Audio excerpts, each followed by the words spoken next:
Dans le livre de Actes des Apôtres, la Bible dit ceci en Acte 2, le chapitre 4. Ils furent tous remplis du Saint-Esprit et se mit à parler en d'autres langues selon que l'Esprit leur donnait de s'exprimer. Quand les disciples parlaient en langue, les gens avaient l'impression que c'est des êtres bizarres. Parce que parler en langue, c'est vraiment bizarre. C'est des mots qui ne sont pas forcément humainement perceptibles. C'est certainement une autre langue que nous n'avons pas encore entendue ou écoutée. Les disciples disaient certainement des choses du genre mais quand on parle de parler en langue, c'est de ça qu'il s'agit. Vous voyez des gens s'exprimer d'une manière bizarre, avec des tonalités bizarres, des choses que vous ne comprenez pas forcément. Humainement, ça paraît bizarre, mais spirituellement, c'est puissant, c'est réel, c'est ouin. Je le dis personnellement, je crois au parler en langue. Et je crois que l'un des moyens, l'une des clés pour passer de longues heures en prière, c'est de développer son parler en langue. Si cela n'était pas important, je ne pense pas qu'à la Pentecôte, les disciples allaient commencer à parler en langue. Le mouvement de réveil, l'action du Saint-Esprit, la gloire de la deuxième maison qui avait été annoncée, a commencé avec le parler en langue. Tant qu'un chrétien se refuse à cette dimension, il se refuse aussi à certaines dimensions de la gloire de Dieu, certaines dimensions de la connaissance de Dieu. Le grand apôtre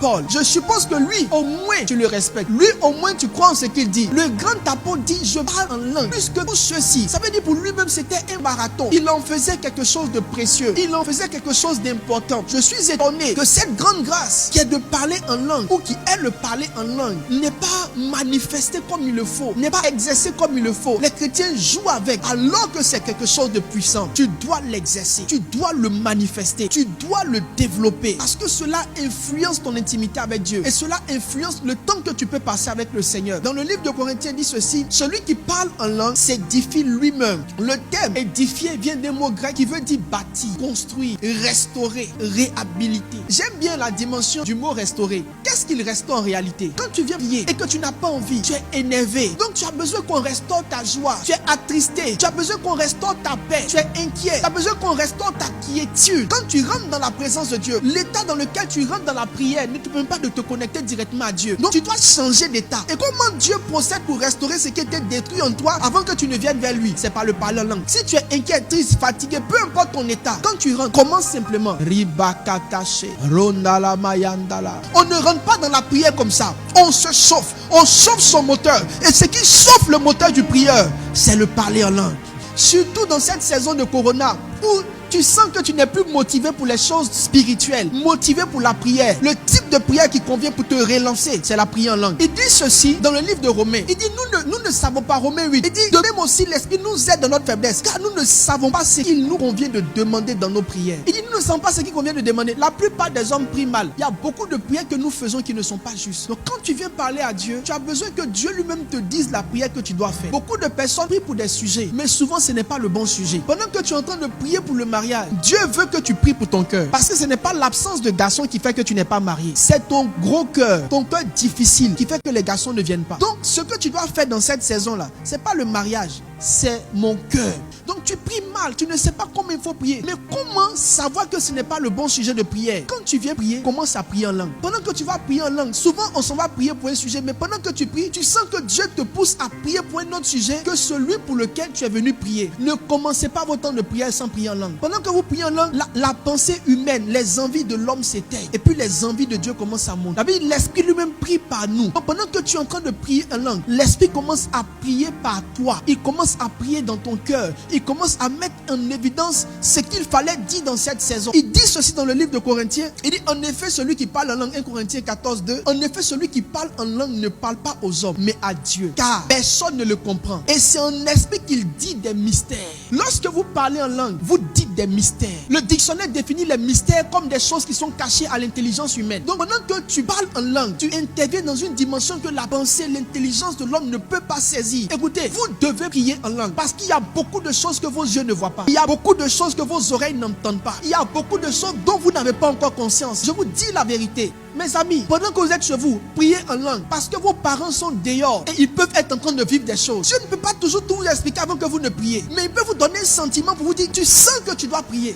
Un jour, une dame marchant dans la rue, et à un moment donné, elle a senti qu'elle devait commencer à parler en langue. Le soir, elle va rentrer chez elle et elle se rend compte que sa maison a été dévalisée. Il y avait chez elle ses biens précieux, il y avait d'autres biens qui appartenaient à certaines personnes. Les voleurs sont venus, selon les traces du cambriolage, toute la maison a été remuée.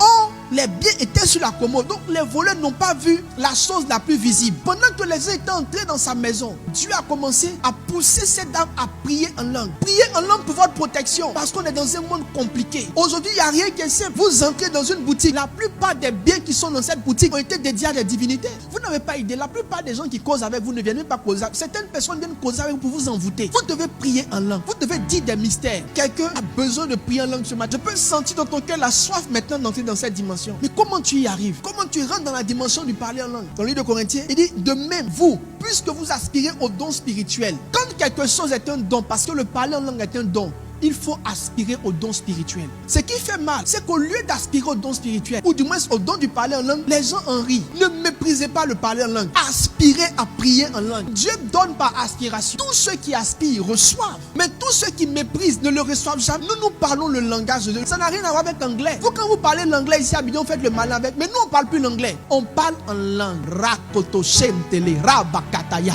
Je me souviens quand on était un peu plus jeune, quand tu parles en anglais, c'est la frime. Les gens friment avec l'anglais. Nous, on ne frime pas avec l'anglais, on frime avec le parler en langue. Rokate shemtolo rabaya, rembala kanama somtolo, rekadabayam tolo bolo, rembolo. Et tu n'as pas idée, pendant que je parle comme ça, les anges sont autour de moi. Écoute, quand tu pries en anglais, il n'y a pas d'ange. Mais moi, quand je parle en langue, il y a des anges. Rako shemtolo, rekanamayem tolo, rebolo kanama semtele kanamaye, raboso. Écoute, quand tu parles en chinois, il n'y a pas d'onction. Mais quand je parle en langue, l'onction descend. Rebakata semtolo kanamase, ratoyom tolo kadabasem tele kadabaya, ramakondo somtolo. Écoute, quand tu parles en Suisse, ou du moins en russe, il n'y a pas de guérison. Mais moi, quand je parle en langue, il y a guérison ce matin. Ramasem tolo bose, katayam tolo rekanama, remayam tolo se, rekatayam tolo bose. Peu importe le langage que tu dis qui est dans la dimension de l'homme, il y a des effets qui ne viennent pas. Mais quand nous parlons dans le langage de l'esprit, il y a des choses qui sont manifestées. Comment tu rentres dans la dimension du parler en langue? Il te faut développer l'humilité de l'enfant. Matthieu 18, 3. C'est quoi l'humilité de l'enfant? L'une des traits caractéristiques des enfants, c'est qu'ils n'ont pas honte. Si vous n'avez pas brisé la honte, vous ne parlerez pas en langue. Il faut de l'humilité pour parler en langue. Brise la honte. Il faut dire riba, riba, riba, riba. Ça ne fait pas honte, c'est chic. Un deuxième facteur qui est puissant dans l'humilité de l'enfant, il dit d'abord ce qu'il entend et puis après il apprend. C'est ça l'humilité de l'enfant. Si vous voulez parler en langue, ayez cette humilité-là. L'humilité de copier le langage. Quand tu rentres dans une église où les gens prient vraiment en langue, la plupart des parleurs en langue ont des sonorités communes. Ouvre ton cœur puis essaie de laisser Dieu te faire répéter certains mots. Et à un moment donné, le temps que tu ouvres tes yeux, tu vas rentrer dans un parler en langue inédit. Mes amis, ne plaisantez pas avec. Nous sommes dans une saison où vous et moi avons besoin de dire des mystères.